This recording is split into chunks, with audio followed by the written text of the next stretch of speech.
There is a specific kind of loneliness no one talks about. Not the loneliness of being alone in a room, the loneliness of sitting at the same dinner table as your parents and still feeling completely invisible. No one hit you, no one starved you. From the outside, everything looked fine, but something was always missing, and for years, you could not name what it was. Today, we are going to name it. You are 7 years old. You had a terrible day. You come home with that tight feeling in your chest, the one that means you need someone to just see you. You find your parent and start to tell them what happened. But before you finish, something shifts. Maybe they dismiss it. Stop being so sensitive. Maybe they make it about themselves. Maybe they just go quiet, uncomfortable with your emotion. So you stop talking. In that moment, you learn something that will follow you for the rest of your life. Your feelings are too much. Your needs are inconvenient. It is safer to be small. What happens when that moment repeats itself for years? Emotionally immature parents are not evil. They often loved you. But they could never fully show up for your emotional world. They could not tolerate discomfort. They could not apologize and mean it. They could not hold space for a child's inner life because no one ever held space for theirs. And you, the actual child in the house, had to figure out how to survive that. Children do not simply suffer and move on. They adapt.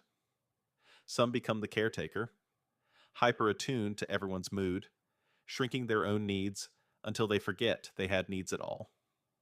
Some become the achiever, chasing approval through performance because warmth only came when they did something right.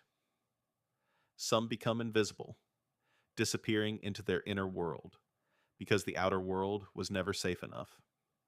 Some become the rebel because negative attention is still attention, and attention, even painful attention, felt better than none. Different strategies, same wound. The caretaker grows up giving everything in relationships and receiving almost nothing back. They feel guilty saying no. They feel responsible for everyone's emotions.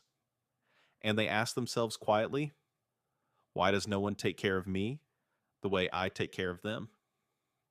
The achiever builds an impressive life, but nothing ever feels like enough. Every compliment goes unbelieved. Every criticism cuts straight to the bone. Because underneath all that success, there is still a child trying to finally be enough. The invisible one grows up feeling like a stranger, even in close relationships. Intimacy feels dangerous. Being truly known feels terrifying. Because the last time they were truly known, it was not safe. None of this is your fault.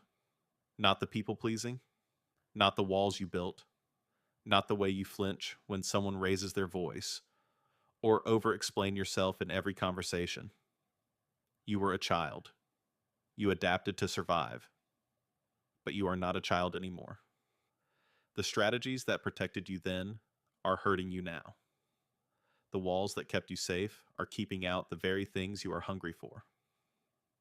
Awareness is not a cure, but it is the beginning of one.